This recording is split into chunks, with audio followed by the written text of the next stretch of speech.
আলেম ওলামার চাইতে সম্মানী, অভিজাত, জেন্টাল, ভদ্র, সভ্য পৃথিবীতে আর কেউ নাই। কেননা নবীগণ ছিলেন সবচেয়ে শ্রেষ্ঠ মর্যাদার অধিকারী, সবচেয়ে শ্রেষ্ঠ তারা চরিত্র ছিল, তারা সভ্য ছিলেন, ভদ্র ছিলেন, তারা জেন্টাল ছিলেন। এই জন্য আল্লাহ কোরআনে বলেছেন ইন্নাকা লাআলা খুলুকিন আযীম, হে নবী নিশ্চয় আপনি সমান চরিত্রের অধিকারী। বুইসতুল ইউতিম্মা মাকারিমিল আখলাক, আল্লাহ রাসূল বলেছেন ভালো চরিত্রকে বা উত্তম চরিত্রকে পূর্ণাঙ্গ দেওয়ার জন্য এই পৃথিবীতে আমি প্রেরিত হয়েছি। অতএব যত ভালো চরিত্র, যত মাকারিমিল আখলাক যত আছে, উত্তম চরিত্র, ভালো চরিত্র, সকল কিছুর সমন্বয় ঘটেছিল আল্লাহ রসুলের মধ্যে। সকল ভালো গুণ তার মধ্যে ছিল, এমন কোনো ভালো চরিত্র নেই যা নবীর মধ্যে ছিল না। সব ভালো চরিত্র নবীর মধ্যে ছিল। এই জন্য নবীদের চাইতে ভালো জেন্টাল, ভদ্র, সভ্য আর কোনো মানুষ ছিল না। আর এই নবীদের উত্তরসূরি আলেম ওলামা, এরা সবচাইতে জেন্টাল, সবচাইতে ভদ্র, সবচাইতে সভ্য এবং সবচাইতে শান্তশিষ্ট। আমরা কোনো মানুষকে সহজ আঘাত করিনি। যখন আমার ইসলামের প্রতি আঘাত আসে তখনই কেবল আমরা মুখ খুলি। আমরা কোনো মানুষের সমালোচনা অযথা করি না।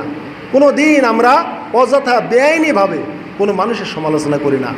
তাদের করি যারা ইসলামের সমালোচনা করে, তাদের করি যারা নবীর দুশ্মনী করে, তাদের করি যারা নবীর সুন্নাতকে নিয়ে কটাক্ষ করে। আমরা আলেমরা সম্ভ্রান্ত, লজ্জা পাই।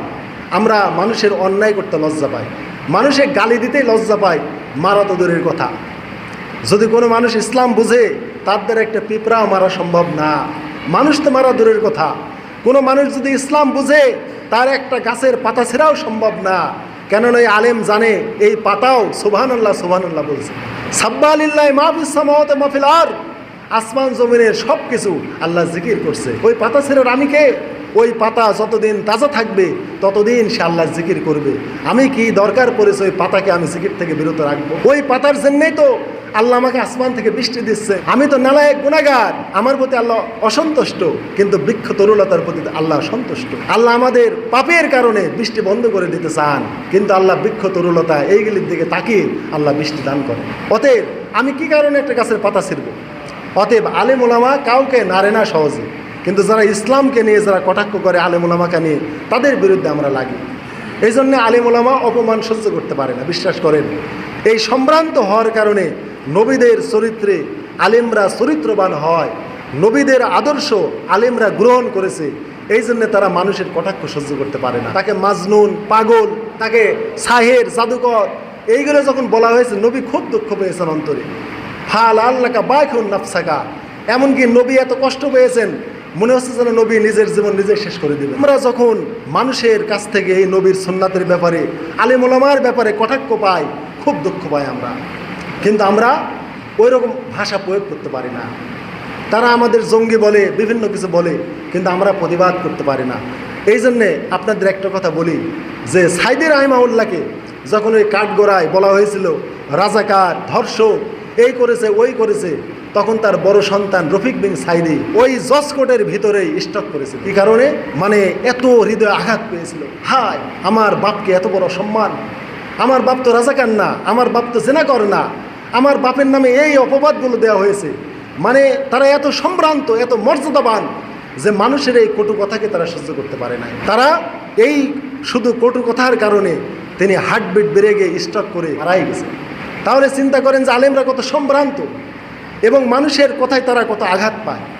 এই হানজালাকে যে বলেছে এ হচ্ছে জঙ্গি হুজুর, এই বেচারা কত আঘাত পেয়েছে যে হাই আজকে আমি কি করেছি, আমি নবীর পাগড়ি পরার কারণে, জুব্বা টুপি পরার জন্যে আমাকে আজ এই সংসদ ভবনে আজকে জঙ্গি এমপি বলল। আজকে যদি হানজালা না হয়ে আজ যদি কোনো সরকারি দলের কোনো এমপিকে যদি বলা হতো সন্ত্রাস এমপি, কি হতো অবস্থা? ওখানে একবারে সাইজ, ওখানে এক ধাপও দিত না, বেটা আমাকে তুই সন্ত্রাস এমপি বলিস, ওখানে একবারে ফোর্স টোর্স এনে ওর সাথে সাথে মনে হয় 2-1 দিনের মধ্যে ফাঁসির ব্যবস্থা করে দিত। অতএব হাজরিন, এই জঙ্গি এই খেলা বাদ দেন। জঙ্গি খেলা বাংলাদেশ আর চলবে না। আলেম ওলামাকে জঙ্গি বলবেন না। এই জঙ্গি ট্যাগ কিন্তু এই সরকারের আমলে একসময় হয়েছিল। শায়েখ আব্দুর রহমান বাংলা ভাই এবং বাংলাদেশের একটা জেলা বাদে সকল জেলায় বোম্পিং হয়েছিল কিন্তু এই সরকারের আমলে। জঙ্গি খেলা করে এদেশে টিকতে পারবেন? এদেশে টেকা সম্ভব না, মানুষেরা চিনে গেছে। অতএব যেভাবেই ভোটে জিতে আসেন আর যে করে আসেন, কিন্তু মানুষের সম্মান নিয়ে, ইজ্জত নিয়ে খেলবেন না। যে মানুষ যত নবীর সুন্নাতের অনুসরণ করে তার শত্রু তত বেশি হয়। এই জন্য হানজালা ইনি সুন্নাতের অনুসরণ করার কারণে তাকে জঙ্গি বলেছে এবং তিনি দিন দিন বড় হচ্ছেন। এমন এক সময় ছিল আমি নিজেই, তিনি এমপি হওয়ার আগে আমি তাকে চিনতাম না, যে এই সংসদ ভবনের শত শত এমপির মধ্যেই একমাত্র তার চেহারা, তার পোশাক, তার অবয়ব, তার কথাবার্তা, বাচনভঙ্গি সম্পূর্ণ একটা ব্যতিক্রম। নবী সাল্লাল্লাহু আলাইহি ওয়াসাল্লামের সুন্নাতের আলোকে তিনি তার পোশাক পরিচ্ছদ সব কিছু তিনি ব্যবহার করেছেন। তিনি ওই মুহূর্তে উত্তর দিতে পারতেন, কিন্তু তিনি জবাব দেননি। একজন শান্তশিষ্ট মানুষ। জঙ্গি কখনো খারাপ অর্থে ব্যবহার হয় না, ভালো অর্থে ব্যবহার হয়। এখন আমার বলতে পারেন হুজুর মনে হয় জঙ্গিবাদ জায়েজ করতেছে, জঙ্গিবাদ মনে হয় হুজুর সমর্থন করতেছে। ভাইরা, জঙ্গি আমাদেরকে জোর করে বানানো হয়েছিল এক টাইমে। আমাদেরকে জঙ্গি ট্যাগ লাগিয়ে জঙ্গি দমনের নামে আমাদেরকে একসময় নাজেহাল করা হতো, কিন্তু আমরা আসলেই জঙ্গিবাদ না। আমরা আলেমরা সম্ভ্রান্ত, লজ্জা পাই। আমরা মানুষের অন্যায় করতে লজ্জা পাই, মানুষের গালি দিতেই লজ্জা পাই, মারা তো দূরের কথা। হানজালাকে বলেছে হানজালা হচ্ছে জঙ্গি এমপি। আজ যদি সরকারি দলের কোনো এমপিকে বলা হতো সন্ত্রাস এমপি, কী হতো অবস্থা? ওখানে একবারে সাইজ, ওখানে এক ধাপও দিত না, বেটা আমাকে তুই সন্ত্রাস এমপি বলিস। ওখানে একবারে ফোর্স টোর্স এনে ওর সাথে সাথে মনে হয় 2-1 দিনের মধ্যে ফাঁসির ব্যবস্থা করে দিত। কিন্তু হানজালা সুন্দরভাবে সংসদে গিয়ে তিনি নিয়মতান্ত্রিকভাবেই মাননীয় স্পিকারের দ্বারস্থ হয়েছেন, যে আমি আপনার স্ত্রীর জানাজায় আসার পথে আমি যখন ঢুকছি, আমাকে প্রশাসনের সামনে, আমাকে সেনাবাহিনীর সামনে বলছে এ হচ্ছে জঙ্গি এমপি। তা আমি আপনার মাধ্যমে আমি এর তদন্ত দাবি করছি, আপনি এটা তদন্ত করেন। কত ভদ্র, আইনের মাধ্যমে কাজ করে। কেননা এটাই হচ্ছে ইসলাম। ইসলাম বেআইনিভাবে কিছু করে না। আর জাগতিকরা গায়ের জোরে আমাকে সন্ত্রাস বলেছে, আমাকে অপবাদ দিয়েছে, এখনই ডাইরেক্ট শাস্তি, কোনো কথা নাই। আর ভাই বিশ্বাস করেন, এই একটা কারণে আমি রাজনীতি করিনি। কেননা মানুষের এই কটাক্ষ আমার সহ্য হয় না, যে আমি কি একটা অন্যায় করেছি যে আমাকে আপনি কটাক্ষ করবেন, চরিত্র নিয়ে কথা বলবেন, কটাক্ষ করবেন। এই কারণেই আমি শুধু এই দলে যাই না, আমি রাজনীতি করি না একটা কারণে। কেননা আমি কঠিন প্রতিবাদ মুখর। আমার বিরুদ্ধে কেউ কিছু বললে আমি আসলেই সহ্য করতে পারি না, একেবারেই নুয়ে পড়ি আমি, যে হায় আমার বিরুদ্ধে এই কথা বললো, আমার এত মানে খারাপ লাগে, যে আল্লাহ আমি তো এই কাজ করিনি, আমার এত খারাপ লাগলো। আমার এলাকার এক মহিলা তালিম করে, একটা মহিলা, এখন ওই মহিলা তালিম করতে গিয়ে বলে ফেলেছে যে মিলন হুজুর আমার বিরুদ্ধে ফতোয়া দিছে যে আমি নাকি কাপড় উঁচু করে হাঁটি। এই কথা আমার এক প্রতিবেশী আসি বলার পর আমি এত দুঃখ পাইছি। আমি বলেছি, আমি যদি ওই মহিলাকে বলে থাকি যে ওই মহিলার পেছনে আপনারা তালিম করবেন না, ও কাপড় উঁচু করে হাঁটে, আমাকে যেন আল্লাহ মাগরিবের আগে মৃত্যু দেয়, নাউজুবিল্লাহ মিন যালিক।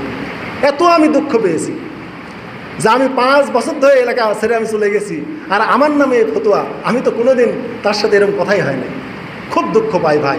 এই জন্য আপনাদেরকেও বলি যে আমার নামে যদি 3টা মুসল্লি মৌখিকভাবে না, যদি আমাকে লিখিতও, যদি আমাকে গোপনে কাগজ ধরিয়ে দেয় যে হুজুর আপনার ইমামতিতে আমরা অসন্তুষ্ট, আপনার বয়ানে, আপনার আচরণে, আপনার আমলে আমরা অসন্তুষ্ট, আপনার পেছনে আমরা নামাজ পড়তে রাজি না, যদি মৌখিকভাবে কোনো মানুষ বলতে লজ্জা পায়, আমাকে কাগজে লিখে যদি 3টা মানুষ আমার বিরুদ্ধে সাক্ষ্য দেয় যে হুজুর আপনার ইমামতি চলে না, আপনি অযোগ্য, আপনার বয়ান আমাদের পছন্দ হয় না, আপনি হাদিস কোরআন জানেন না, আপনার পিছনে আমরা নামাজ পড়ব না, আমি চলে যাব সাথে সাথে। মানকে এত ভয় পাই আমি জোর করে ইমামতির পক্ষে না, জোর করে পদ রক্ষার পক্ষে না।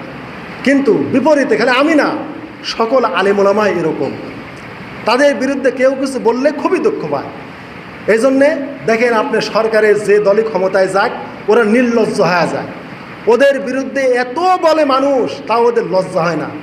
কিন্তু ওই রকম যদি আলেম ওলামার বিপক্ষে বলেন, ওরা ঘর থেকে বের হবে, এত লজ্জা পাবে, ওদের গায়ে মানে মাংস দিন 1 কেজি করে শুকিয়ে যাবে যদি এই সকল অভিযোগগুলো যদি ইসলামী দলকে বা আলেম ওলামাকে করেন।